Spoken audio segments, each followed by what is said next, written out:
there was a jagged shape in teal green, and then forest green poured from the mirror. And within the mirror got to be darker and more pure in its green. And before the mirror was rather thick in its colorful pouring out, but from the sides of the mirror it was only a couple inches away from the sides. And the jagged shape that dipped down twice had a black sphere on each side. And first, to the west, beyond the temple, there was a presence. And then to the north and above, but remaining in the temple, was another presence. And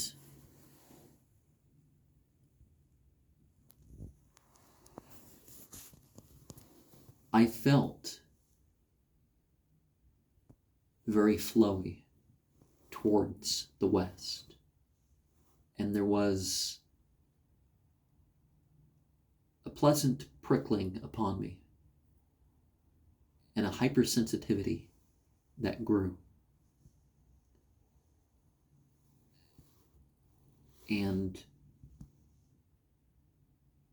during the reading, I felt like there was a response to the sounds outside. And these sounds were responded to in a sort of musical way. And finally, the jagged shape was gone, and there was a light above. And this light above got pulled into a tube.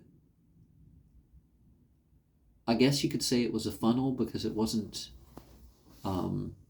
exactly like a pipe. It did have wider at the top, and then this light was gone. But I felt a euphoric wipe, and I am more awake feeling than I have been in a bit. For some, this book will be considered worthwhile for the sake that it ends in a set of invocations that goes through the hierarchy that the Enochian tablets use. Let it be clearly stated that I have never prayed to angels, light beings, or whatever you call them. And so I go over material that I personally don't believe in the sort of theological operation that is being operated, but I can go over it with my own intentions without the whole angel worship thing. John D. did include the mention of the cacodemons and such in his books, probably for the sake of completeness more than anything else.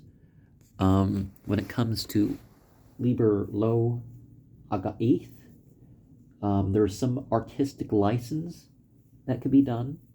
Certainly not all the tables are 49 by 49.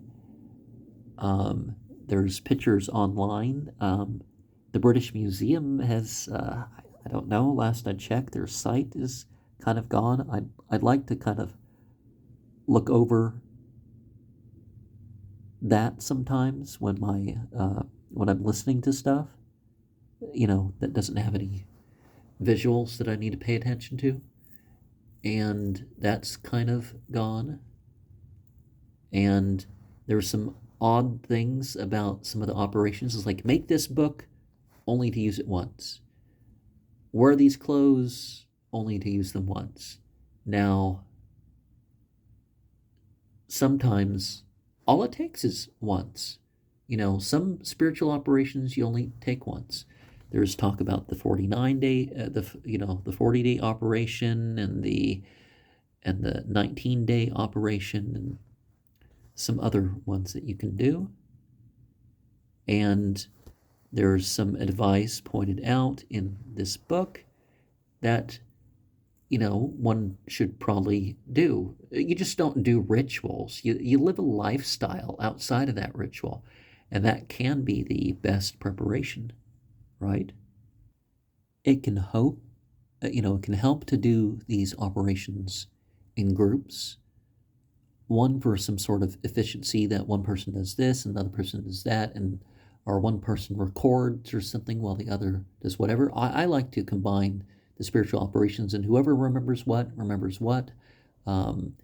Places where people can state some things. Certainly you've seen in my seasonals how I will state of my experience. Some of my lively recorded rituals I will include of my experience as I get into that. If you are going to use a tool that is not so directly prescribed as the Enochian stuff, it helps to have something that links to the numbers. Some people will use backdrops and computer screens and all that other stuff as their method. Benjamin Rowe, I came across some of his work while it was still in progress, and it seems that it was left out without certain completion of it. But he would put the names in a certain place, the author name in a certain place, and that sort of thing. Victor Neuberg was Aleister Crowley's scribe when he went through the authors. I personally am not going to do a couple things done with the 10th author, you know what I mean? Some people like to space out the practices. I figure as many even in a day that you can comfortably do. Like if you set out a day and you're like, okay, in between my regular stuff, I'm going to do operation after operation after operation.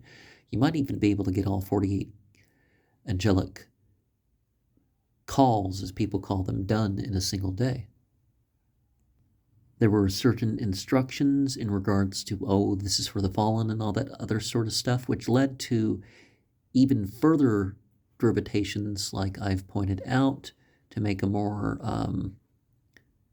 purist approach to the whole dogma Angramenu approach, the Church of Ahriman, as it's also called, that one can, do some certain changes. So I furthered on the principles that they were doing in doing that. But most of it's simple, like changing the author name and, 19-day workings where you work through the, where you address the various parts of the Enochian tablet system. You can also do this with the Anglorum Bonorum and some other sort of stuff. There's the operation of making the Liber Lo Agaith book. And some of these operations certainly open one up, just like making the tools, copying out things oneself. And some things are not just copying, but arranging, and that requires the use of some intelligence. Um, Mainly try to keep up a pace that doesn't burn you out, that you can keep doing regularly.